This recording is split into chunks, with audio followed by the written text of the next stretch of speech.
Buggz in the building. Type shit, you know what I'm saying? Scarborough's very own. Yeah, original member. Pitfield in the building. Pitfield in the building, McCown and Shepherd in the building. When I was doing my research for this interview, I seen a lot of people in like the Torontology section talking about, Pitfield is a dead block. They kind of undermine it. Like, how would you describe life in Pitfield, and how do you feel when people say that? Come and find out. What do you mean if it's dead? You might end up there. They talking about. But I mean, I don't know what everybody expected. I guess they see 30 people. Maybe they're misinterpreting what's going on over there. What happens with us is that we actually make money. So you're not going to see us sitting on the corner every day just on the block. Furthermore, a lot of us don't live on the block. We just represent where we come from. So we pass through. That's what it really is. The kids, that's for the kids. I'm not a kid. Yeah. So you're not going to see me posted up on the corner. I own shit. That's what these guys don't understand. So you're right. It might be dead to the little kids because I guess you expect to see, a circus going on. But real life, real people, real struggles, bro. We're going through it. We're maintaining. Pull up if you want. You know what I mean? Whoever said it's dead, it's like we have the best food in Scarborough. We have Island Spice and Rotia. How is it dead? Like, what do we talk? We have so much traffic. A lot of shit happens over there. You guys just don't know about it. And we like it small. We like a smaller, tight-knit community, right? Yeah, and could you name some talent that's come from Pitfield? Because you guys have a lot of people that have made it in the city. Man, there's a lot. There's me, Portion, Baka, my homegirl, Mocha, Ovio, Richard. You know what I'm saying? They're from the hood. So that's a lot of talent right there. Division? Come on. Yeah. Division. Who else is there? Sorry if I'm forgetting anybody, but there's a lot of talent from the ends. There's a lot. So shout out to everybody that's doing their thing. You know what I mean? Yeah, man. So when you were growing up in Pitfield, were you around like the Bakas and those type of people? Pause. But like Baka Not Nice. So with Baka, because he's older than I am a little bit. You know what I mean? He's a big homie, but like I was around, but like Baka did a long time. For those who don't know, right? And I'm pretty sure most people do know. He did a lot of time. So my years of growing up, like I missed him, right? Because he's doing that real nigga time, right? But yeah, I spent a lot of years at Baka, you know what I'm saying? We used to eat in the same house and shit, And talk to me about Drake pulling up to Pitfield, because I used to hear about this from my boy before, and now it's like I didn't kind of believe him, but there's footage of him like really in the end. So what was that like, seeing Drake in Pitfield? I mean, at the time, he wasn't as major as he is now, but at the time it was just like one of the man them, to be honest. He didn't pop no style, he didn't show off on nobody. He was just chilling with the man them. It was just like you coming to check me on my block. So that's all it really was, and he was cool. I mean, he was wearing a plain white tee the first time I seen him, and I think he said T Wayne on it, if I'm not mistaken, at the time. But yeah, he was fucking, I don't know, it was just normal, really. But now when I look back, it's like, yo, we had fucking Drake on the block. Like, nigga, that's sick, right? We had him before he was as big as he is, pause, you know what I'm saying? As a star as he is now, right? Yeah. But those memories they just stick with us, anybody from the block and shit, just stick with us, just remembering those good times. And I appreciate it because it gives our block recognition, right? When Drake kind of blew up, would he revisit Pitfield, or was it kind of like he wasn't able to? He did, but like, it's just like me. How much times do I see my block? I'm from Scarborough, but how much times do I go to my block? So this guy's doing so much, how much do you expect him to visit, right? But he did pop up still. Shot more video. He shot, I think, a couple of scenes in a couple like barber shops and shit on the block and shit. RP a couple of the members too, you shout out to some members, they were in his videos and shit. So when Baka got out and he's rolling with Drake at this point, he drops Baka Not Nice. This enough of fashion.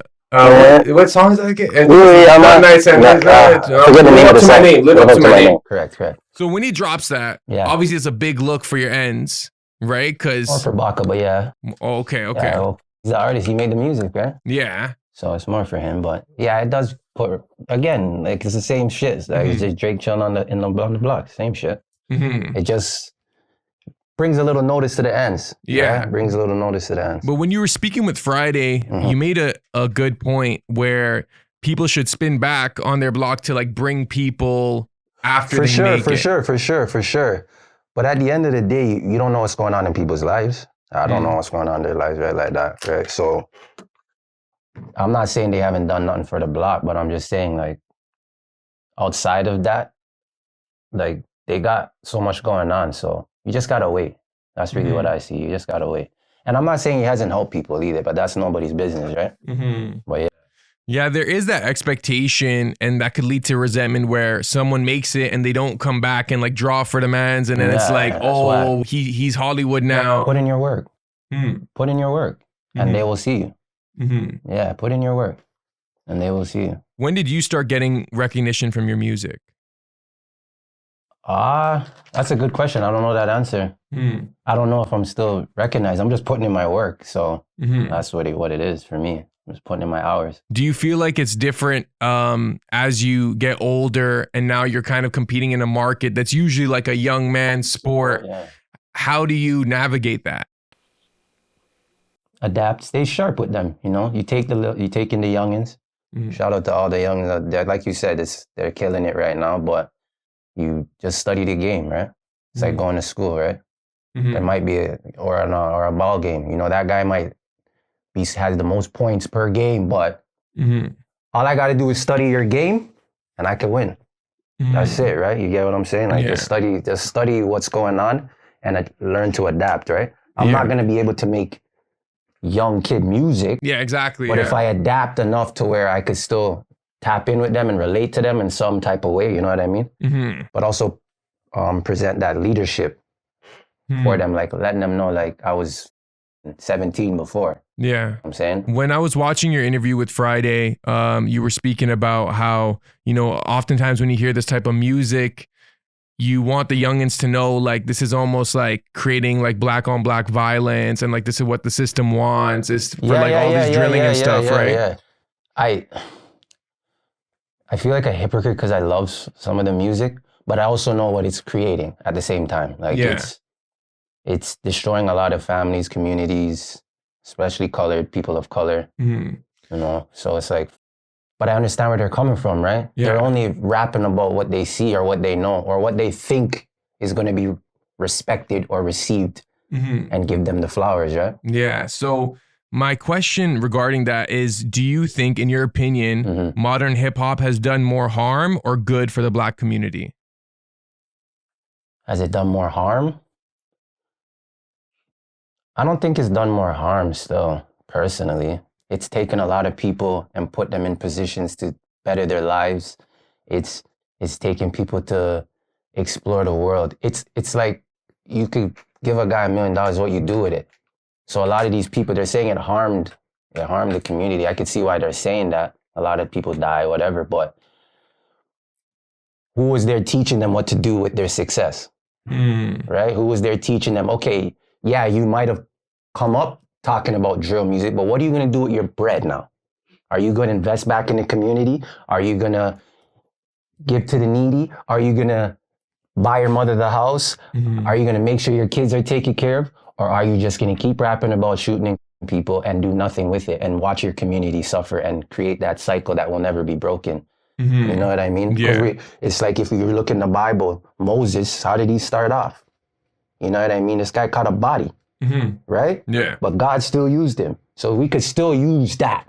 You feel me? Yeah. We could still use the so to speak, and still show greatness at the same time. You know what I mean? If that makes sense. Yeah. But do you feel like if like the effery continues, it's almost like putting a curse on your own community by recirculating that? Because a lot of artists will say, like, when I rap about drilling or when I rap about drug dealing, record labels will be at your door ready to give you money. But when you rap about some conscious stuff or something a little more like eye-opening, people are kind of like shunning that away. Yeah, for sure. Nobody wants to hear the good shit. They want to hear the bullshit, right? But still, when you get on now, regardless of how you got there, you could still move in a different way. You don't have to shoot nobody. Like you said, like, are these guys that are talking about people really out there people. So they're not, right? They're trying to make money, really, realistically. Most of them, at least, create a brand, a business. I don't know how that's bad. How could somebody creating a brand and a business be bad? How is that bad? You have to tell me how that's bad. It's like, okay, let's think about like McDonald's, right? Like they make a brand off food, but the food that they're selling, you could argue is like poisonous, or not poisonous, but unhealthy. It can create like a cycle of obesity, food addiction. So I think you could say the same thing with certain hip hop. And I did want to specify, like I said, modern hip hop, because I know original hip hop pre-corporatization was really about like knowledge of self and like skills and being different and like unity and stuff. And then as soon as like money started coming in, it turned into almost like a circus in a lot of ways, right? Facts, I agree. Yeah. Like I said, I understand what everybody's trying to say. But again, how are we teaching these young men and women any different? Like, you're gonna post sexy red, brother. You see what I'm saying? But then ask me, do you think this is destroying the community? It's like, well, yeah, but the song's not hard. Is the song not sick? Like, it's sick, right? Yeah. And again, is she taking care of her kids? I'm pretty sure she is. So it's like, what is it really destroying? It's like you said, McDonald's, right? They created a brand, but you chose to buy McDonald's knowing that it's up, that it could poison you. That's true. Right? You're choosing to consume this. Yeah. So who are we blaming now? You're mad that because you don't know that this is just music. This guy's not directly telling you to go and kill nobody. You're being influenced by, you're absorbing this music. So now you're mad at him? I don't get it. You know what I mean? Yeah. You know what to absorb, right? Yeah. So you know, okay, smoking a cigarette, this is not good for you. So if you pick up the cigarette now, what? Who's to blame? Right? Yeah, I think I agree with you 100%. But the idea of like choice in these situations, like for example, McDonald's, when you're a kid, you're seeing these commercials, the bright colors, the play place, the toys, like while it is a choice, like maybe as an adult, it's like the way they market it from like a almost cultural perspective, where it's like McDonald's like makes you happy. Like, yo, I used to like go buy McDonald's with my mom and be like, yo, like, let's go to McDonald's. I was buy McDonald's yesterday. You know, yo, I had McDonald's the other day, and like, because you like consume McDonald's as like a youth, as you get older, it becomes like nostalgic. Like you eat like a burger and like you feel like a kid again, almost even though like a few hours later, you're going to feel like trash. And I feel like within certain Black communities, like because they're coming up at a young age and they're seeing the older heads, you know, they see them balling up, listening to certain music or like doing certain licks or whatever. As they get older, it's like they choose to do it, but it's so like ingrained in the subconscious that it's like, it's not really a choice. It's almost like you think it's their hand was forced. Some people's hands are forced, for sure. I agree. But we also have this. It's very powerful, right? So if you get trapped in here, then what? Okay, so you said that they're forcing it, because that is what they do, right? They're pushing it in the face. Just like music, they play it over and over on the radio. It's kind of hard not to rap it or sing it. Yeah, it's for programming, right? Okay, so I'm going to ask you this now. No diss to the LGBT, whatever the hell it's called, community, the fish community. But they put it in everybody's faces. Yeah. I'm not programmed to be that. So what are we talking about? They've been putting that in my face. Yeah. They've been saying, oh, it's okay, accept this, accept that. But I don't. Whatever you choose to do behind closed doors is your business. Yeah. But I'm not interested or intrigued or any form of way thought about being on the other side of only but straight. Yeah. All I want to do is be straight. So you're saying it's been programmed, so they've been pushing this in my face. So how come you're not gay, so to speak? And no diss to nobody. I'm just saying. But you have seen an increase in that community. For sure. They put it. They put it in every show, every movie. And it's whatever. It's again, you got to adapt. Yeah. Right. I know that I'm not into this, so then I don't deal with it. Yeah. You're right, as a child, but most children have parents or an adult to teach them otherwise. So again, you're saying destroying the community and all that, for sure. But where's the parents? Where's the community service worker? Where's the people that are saying, yes, I know you see this. I know it's in your face every day, but trust me and believe me, there is another way. What about the doctor that's Black? Or white? Doesn't matter. It doesn't matter. What about him? Grew up in the hood just like you, your next door neighbor, but yeah, he's a doctor. How does that? He gets the same programming as you. He watches the same shows as you, but yeah, he's a doctor. Come on, brother. You have choices, brother. Your minds. This is very powerful. But what you're saying is that it really starts in the home. Oh, before, for sure. Like it gets to like the music and stuff. Because like you have a TV. You know what I'm saying? You're watching TV, and like you said, you're just drilling shit in your head, right? Again, no, your parents have to monitor that. Like, there's a lot that comes into.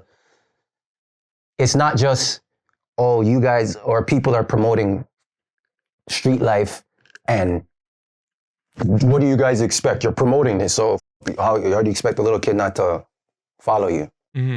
Well, because where is his mother? Where is his father? Where's the community surf worker? Where's the teachers? There's so much people in place to help. But again, there's like, you're gonna say, oh, the street guys is this and that. Well, there's a choice. We have choices to make.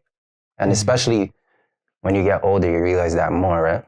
Yeah. No, I feel you. And that's honestly one of the reasons I want to speak with you, is because I know you've been in these like young dude shoes. Yeah. And then you've also kind of like elevated as you've gotten older and like you've matured. Yeah. So my question is like, do you feel that there needs to be a change in terms of like the demand around music, and that'll like benefit the Black community eventually? Or do you feel like if it keeps, because I seen it go from like hip hop where it was just like, let's say like promoting like girls acting a certain way and like maybe smoking, to like now it's just straight drilling. You know what I'm saying? Yeah, you're right. So ask the question again. You're saying, do I feel like, do you feel like there needs to be a change from like a musical or cultural perspective to eventually lead to like benefiting the Black community? Definitely, yes. Because again, if we're gonna keep, okay, what I would say is this, my honest like opinion of it is, if we're gonna promote the bad, can we promote the good just as much? Right? I can't tell how people what to not promote and what to like and all that. Bullshit sells, right? So can we at least do that too? Put the good there beside it? Like the same way we praise the guy for making a sick drill music, praise the guy that made a conscious track. Or the girl that sang from her heart. Or the guy that's rapping about the Bible. You know, because as you could tell now too, there's a lot of Christian rappers now too, right? So can we promote them as much? Let's promote them too. Put that in everybody's face too. That will help, right? Because it balances it out now. If you're just going to keep putting the bullshit in everybo's face and then saying, well, what about the good? Well, nobody's pushing the good. We need to push the good as much.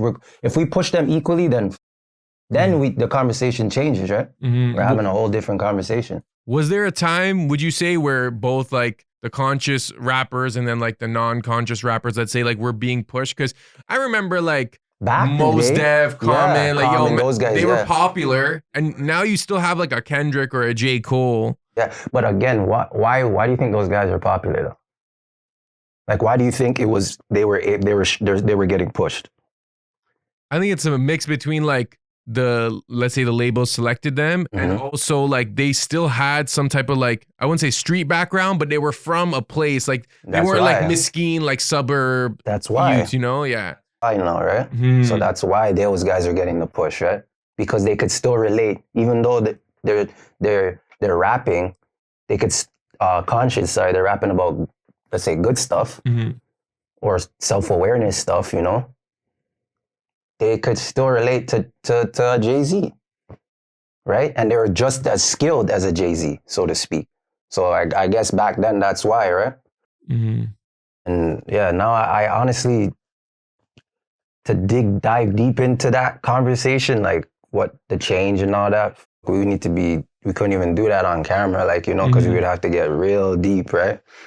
Real pop. Have to get militant. You know Yeah. what I mean? Like, we would have to really open up some stuff, bro. Yeah. Because it's not just, right now we're kind of talking on the surface level of it, right? But to really dive deep into that, you're going to have to really, there's certain questions that got to be answered, right? And I don't have certain answers for certain questions. I think a big part of like those answers, in my opinion, right? Because America, I feel like created quote unquote like so-called black identity? Like the term, like you guys are black, like in terms of like a nationality, I feel like that's like a very modern concept, because you look at other parts of the world, like they'll be like, yo, I'm from this tribe, I'm from this tribe, I'm from this tribe. But I feel like Caribbean and North American so-called black people, like they accept that as their identity, or they're like, I'm Jamaican or I'm Trini, but these are all like new terms. So do you feel like it's sometimes it's like an identity issue with the so-called black community that's leading to like accepting these certain ideals? I think that's part of the reason. Yeah, we don't know our history, right? You need to know your history. You need to do your homework. So I feel like if more people, again, it comes back into the teaching. How come nobody's not teaching us this? How come years later you're on a podcast talking about it? Like, how come nobody taught me this before? Like what you're saying to me right now.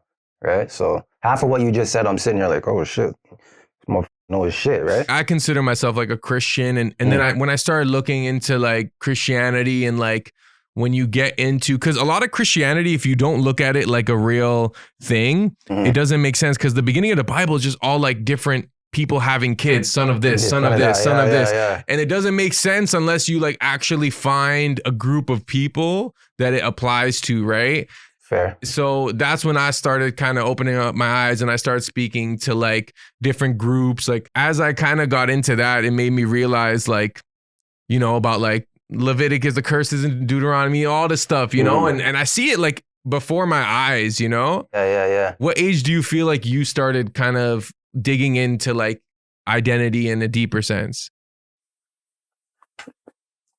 I don't know the age, but I think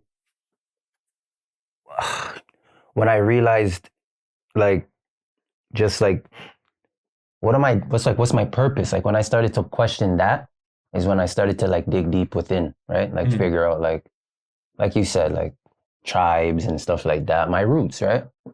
Just to proper know how to conduct myself. But I don't really know the age really. Like I was just really just looking for a purpose, right? Like what am I here for? I'm pretty sure everybody has that question. What am I here on earth for?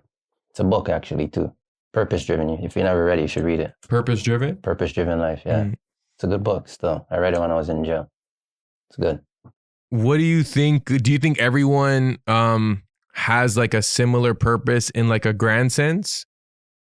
Or do you feel like certain people are meant to do certain things? As Christians, yeah, I would tell you, yeah. Yeah. You know, but we all have our own unique gifts though, of course. So we all serve individual purposes, right? Like what you do, I can't do, right? What I do, you don't have the gifts to do it either. So I feel like, yeah, individually, but as a whole, we're supposed to love everybody, bro. Love each other to the best of our abilities, you know? I understand beef and war and all that. It's kind of hard to love somebody that did your people them wrong, but overall, we're supposed to love each other, you know what I'm saying? We're supposed to work in unity. I feel you. That's what our city lacks as well. I'm pretty sure I'm not the only artist that said this, but that's what we lack too, right? The unity, working amongst each other. You know what's interesting? You speak about unity, and you know I grew up in Toronto, like you, so it's all multicultural, you know. Yeah. But then when I started looking at, let's say, multiculturalism, like in the Bible, right? You look at like Tower of Babel, and then you know all the nations were separated because when they were together, they tried to do something that wasn't quote unquote godly. Yeah. And then I look at the strength of certain cultures and ethnicities where when they stick together, they're able to accomplish more. Oh, yeah. And then you see also the downside of multiculturalism where it's like when people have different like values. So it's like even now you're seeing with the Punjabis, like a lot of people are like, they're resistant, they're pushing back because it's like, are we meant to all live together? Are we meant to live like peacefully, but with our own, you know? Well, we are meant to live together, but it's kind of also it's ignorance, right?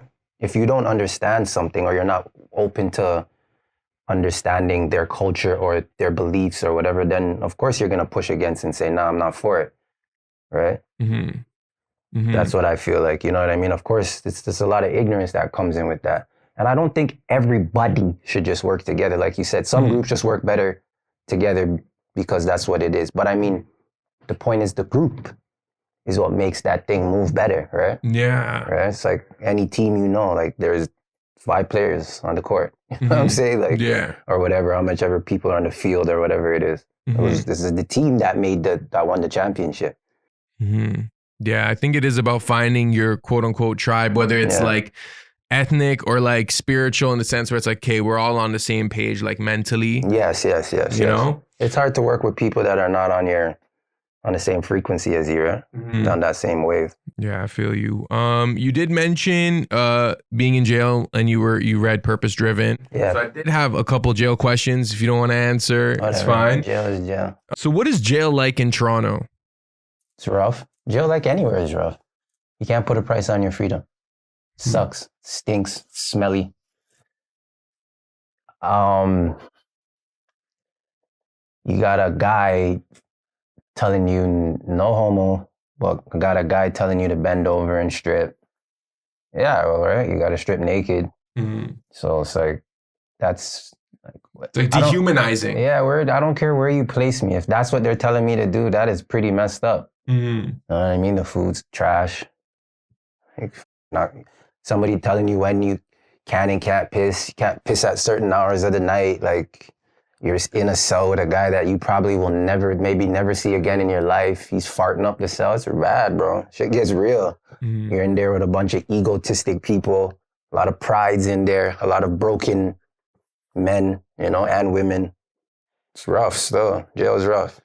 It's rough more on the mental than the physical aspect of it, In American jails, what we see is that people group up based on like ethnicity. Is it like that here? It can get like that, yeah. Not all the time, but it could get like that. It could get like that. It's not, there's been race wars in the pen. I've been to the penitentiary, so there's been race wars where it's black versus white or whatever, native versus this, and that stuff happens, yeah.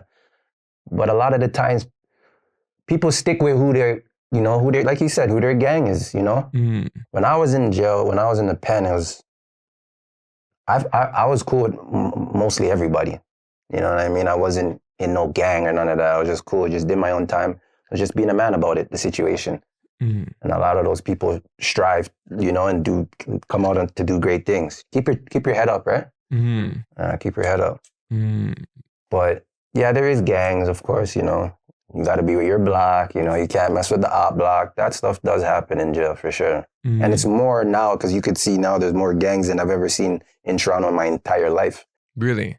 Gangs-wise? Yeah. Buddy's had a gang. All these kids, you see the basketball players throwing up gang signs. It's crazy. Basketball players are wearing shiesty masks and shit and doing this and all kind of stuff in their video, gang this and all that shit, So it's like, what happened to the basketball, brother? Yo, I did want to mention, you mentioned No Sweat Crew. This is like a dance crew. Back in the day, and they were a dance crew, but they would also be like strapped up and stuff. Yeah, they were a gang. That is kind of crazy to think of. Yeah, but that's what it was back then. It was a lot of gangsters dancing. That's really what it was in my time, at least. Gangsters were dancing. It wasn't just pretty boys or the guys that could dance or the gals, so to speak. There's a lot of bad man dancing. A lot of them were dancing. You know what I mean? Some of them have been charged with murder. Yeah, some of them. Just pop and lock. Yeah, pop locking and shit, yeah. Willie bouncing paws, you know what I mean? Like, it got crazy. But it's the truth, though. That's Toronto's history, right? That's our history. Like, back in those times, if you weren't dancing or playing basketball or in the streets, you weren't cool. Back those times, at least. You weren't cool. Now it's like if you see a man dance, you're like, look at this guy. What are you dancing for? Like, what the Like you're borderline a nerd now if you're a dance, or you're a TikToker or some shit, whatever the these guys say. Yeah. But I mean, we got some rhythm, show some moves, man. I do a 1-2 step. I still 1-2 step. Mm-hmm. Yeah. Yeah. I feel like when I was in high school, so I'm a 95 baby. So I was in high school, like probably 09 to 12. So back then, like the only way you could really get girls was like if you were like an athlete. Mm-hmm. But like you could still finesse based off personality them times, you know, like if you had the sauce, like you had charisma, like you didn't have to be good at anything. You could just be like yourself to an extent. Yeah. You just had to have some type of game. You know what I'm saying? But now I'm seeing like these kids are like, because honestly, I think a lot of it is to get girls. Like a lot of people will get into certain lifestyles or activities 100%. To make themselves more appealing to girls. We can try to lie about it, but that's exactly why we were doing it. You know, it's for the ladies. And I feel like now the ladies are more into that imagery. Because back in my day, like the music on Much Music, you would see like nerdy white dudes like on Much Music, like top 5 countdown. So you could look like a friggin' like Down with Webster or like friggin', you know what I'm saying? Weezer, like they were random at Jonas Brothers, like random ass, like borderline nerdy looking. They were today they'd be considered super like dorks, but back then like they were like the image that was like propped up, you know? Preppy, like American Eagle, mans were rocking Hollister them times, you know. But then I noticed, like, okay, let's say after 2012, so now I'm like in, like I went to UTSC. I'm starting to see like the Migos, like that type of like, you know, like trap star, but like superstar type imagery. Then that became the thing. Mans were rocking more chains, more designer. And then I seen it transition to full on like masked, like just full on shiesty mask. Yeah, you know, like straight gang now. It's just like gang now. Crash out. Everybody's a crash out now, right? But you're saying during your times, it was like you're either a baller or dancer, you're in the streets, or a mix of all of them. But even the guys back then were in the streets. Like you just knew. You just knew. Now I can't tell who the is in the streets or not. I don't know who's a gangster from not now. I cannot tell you. I'm being on unless I have a conversation with them or I just see like how they're conducting themselves. But for the most part, like you said, it's just mask and tech fleece. Yeah. And I seen a guy today running for the bus and he was fully shiestied up and he was like, it looked like he was holding his phone though while he was running. But I'm saying, bro, if I was standing at that bus stop, brother, something might happen. Because I don't know why you're running like that, right? With a mask, somebody running directly at you with a mask on. It's like, but again, you're gonna have to adapt now, right? Yeah. You see mask everywhere. I feel like the mans that wear the shiesties, like you gotta understand, like people are gonna be like hesitant to deal with you. That's just like a natural thing, like instinct. Like, come on, I can't see your face, brother. Exactly, it's like a trust thing. Yeah, you know? like fuck. Yeah. I don't know what you're like. I don't know nothing what's going on behind that mask, brother. Because a lot of human communication is like facial, you know, like so even during the pandemic, like that was a big thing where like they were forcing people to wear masks, and the kids who grew up them times, like they have a harder time communicating or recognizing like social cues, you know? Yeah. And a lot of times I realize like with these youngins, like you talk to them one-on-one, it's different than like when we're talking like older people, you know, like they don't like know how to maintain eye contact. They're like nervous, they're quiet. Yeah, for sure. Yeah. Dreads covering their faces and all that. Yeah. I think that's a lot to do with like society. Like you said, they're programming them to be insecure now. Like, you know what I'm saying? Like, why would you want to hide your face that much unless you're committing a crime? Realistically. If you're just going to school. I mean, always be prepared. I could get that too. I can understand that. Always be prepared and ready. But why the mask? Because don't you? I just feel like it draws more attention. Like if you're up to no good. Like if I'm up to no good, I don't want to draw attention to me. I don't want you to see me with the mask on and be intimidated by the mask. It's like, imagine I'm coming to rob you. You're definitely not coming towards me if I want to rob you with a fucking shiesty on. Yeah. You know what I mean? When I was younger and I would see like, let's say like people who are in the streets, they knew how to present themselves so that you wouldn't know they're in the streets. So like they were well-spoken, well-mannered, like you would even, you know, like they would have that like social finesse. Yeah. And that's what we do not see that now, right? We don't see that at all now. We don't see that at all now, brother. Yo, I have a little rapid fire questionnaire. Just tell me the first thing that comes to your mind. Okay. Do you believe in God / a higher power? Yes. If you had one last meal, what would it be? Fried snapper from my mom. Jeez. Who's your favorite musical artist? Buggz. If you weren't an artist, what would you be doing? Music. Do you prefer sweet food or salty food? Fire. No, I'm joking. Both. If you could have one superpower, what superpower would it be? I hate this question. I want to be fast as boy. Like some Flash. Flash. My son told me the other day, he's like, yo, I don't even like Sonic no more. I like Flash. I'm like, why? He's like, he's faster. I was like, how the hell do you know that? He's like, just look. He said the red and the lightning. I said, you know what? You got a point, homie. Flash it is. That's my superpower. Shout out my son. Are you more of a cat person or a dog person? I don't like pets. What's your favorite bottled water? Fiji. Okay. Do you prefer blunts or papes? Raw papers. Apple's products or Windows products? None of them. What was your favorite subject when you were in school? Math. Who is your favorite basketball player of all time? Allen Iverson. If you had to learn another language, what would it be? Chinese. What's your dream city to perform in? Toronto. What do you think happens when you die? We go to eternity. I'm going to be with God and we could chop it up. Jeez. We chop it up with God, you know? Yeah. You talk to him, you know, and just say, yo, man, my bad, dog, you know? I'm up a little bit. Thank you for bringing me up here, though, big homie, you know? Mm-hmm. Thank you, you know? You didn't have to. Mm-hmm. You know? Yeah. I like that shit. I like those questions. It's funny. It's so funny. Every time I ask, are you Jamaican or like Caribbean? I'm Canadian. Okay. But my mother is Jamaican and my father is from Trinidad. Okay. Every time I ask Caribbean people to sweet food, salty food, it's always like a pause moment. Yeah. No, real shit, because it's like, fuck. You know, I don't eat, I'm a pescatarian now, right? So, you don't consume. Yeah. You see, fuck. You're correcting me now, it's crazy. Bro, I wanted to ask, what is this like very like gay consciousness in the Caribbean? Where it came from. I'll tell you the truth. That was when I was in the penitentiary. Somebody said something, and then the word fire just became a thing. Mm-hmm. I honestly don't know where it's coming from. But so one of my Jamaican brothers, he was saying, yo, there's a lot of funny people out there. So you have to watch what you say and watch what people are saying to you, because you might not be able to, because a funny person, right, would directly tell you that he's funny. You're just not picking up on it. Oh, like they'll use the same They'll word. use certain words. Yeah. So that's why people are Jamaicans, I believe, mostly, or Caribbean, are like, yo, dress up your talk. Because what did you just say? Because they don't want that funny business, right? Mm-hmm. They don't want the funny business. So it's like, what did you just say? That's funny. Yeah, fix that. Because if you don't fix it, then you're funny.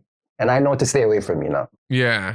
I feel like more times, like, at least in my experience, like, because, I didn't grow up speaking patois, you know what I'm saying? So when I'll say, like, yo, like, guys, what do you want to eat? You know what I'm saying? And it's just like, I didn't mean it in a gay way. You know what I'm saying? I have homies that say, honestly, if you're thinking gay, then you might be gay. So, but I understand the other side of it too. You just watch how you're speaking. That's all. Yeah. Just watch how you're speaking. It's weird because now I have to code switch around Caribbean people because it's like... It's so crazy. Because, white dudes, they'll say like actual gay shit to each other and it's like considered not gay. But, but then you'll say like some regular straight shit to like a Caribbean person. Like, yo, 5 feet out. If your mind's over there, then what's going on? Mm-hmm. I'm more of a just watch how you're speaking kind of person.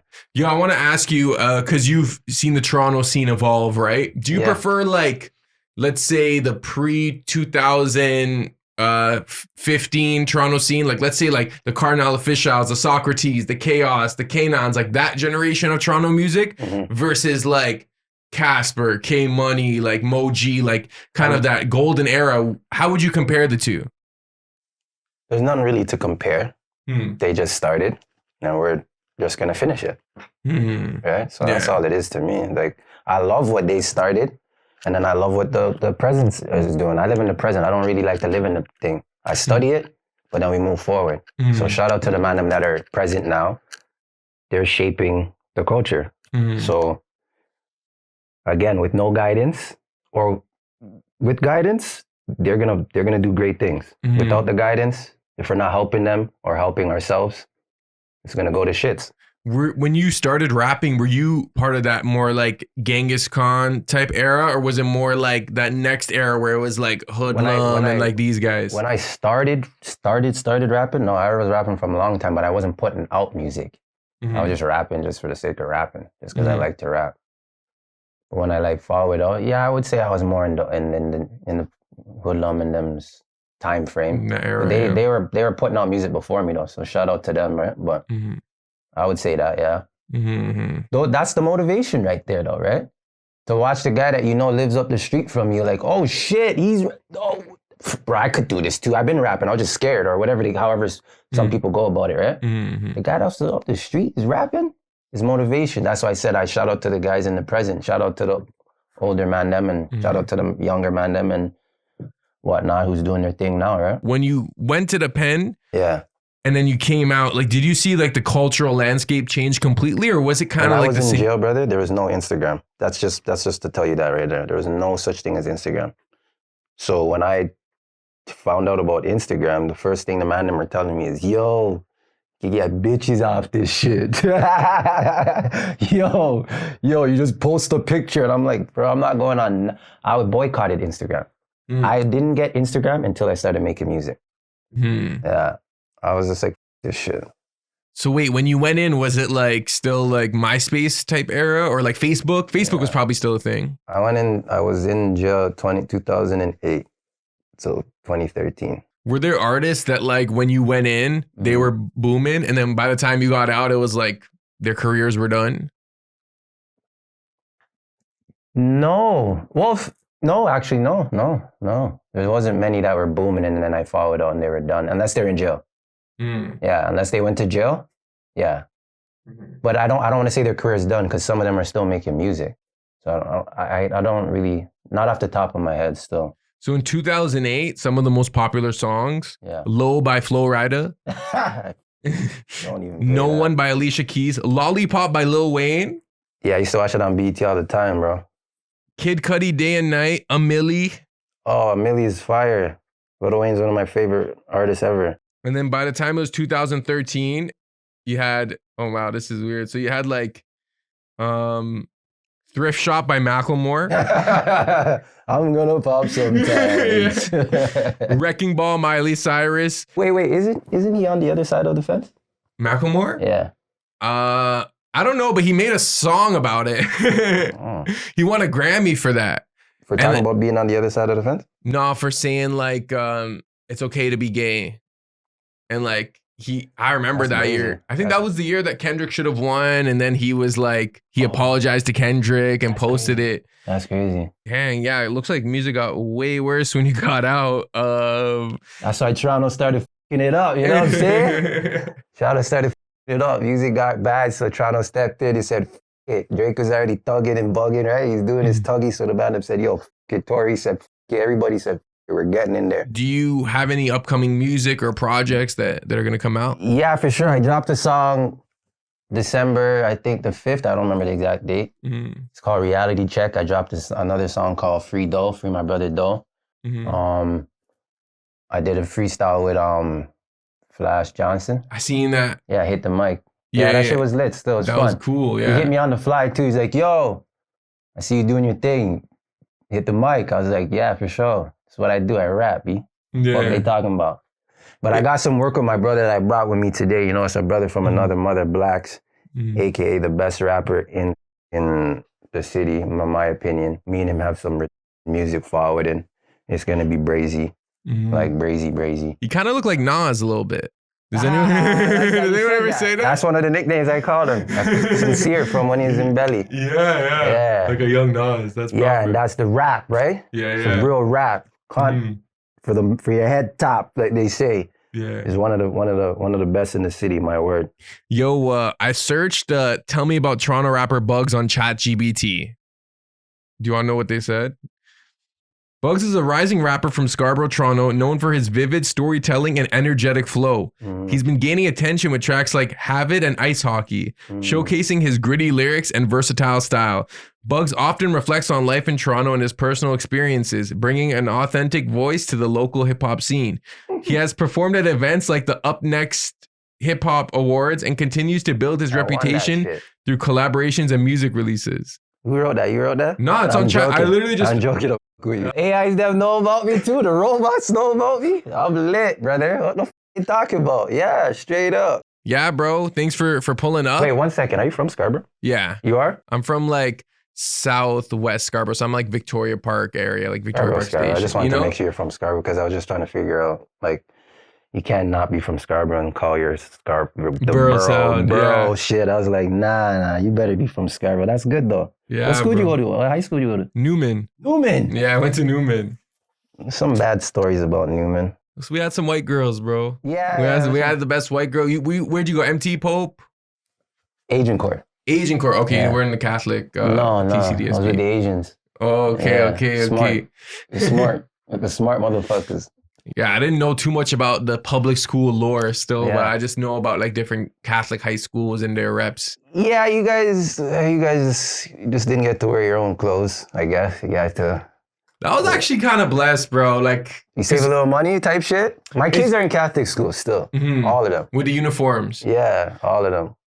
I liked it because like you had to. I think that's when like the personality came through because you couldn't really flex with your clothes. With your clothes, so you had to show them like Yeah. you had to talk a little bit. Yeah. Like or like the hoodie that you wore. You remember American Apparel when American Apparel had those hoodies that everyone would wear with the white strings, but they were different colors. Yeah. Everyone was just rocking different colors of those, you know. So you had to have a couple of those.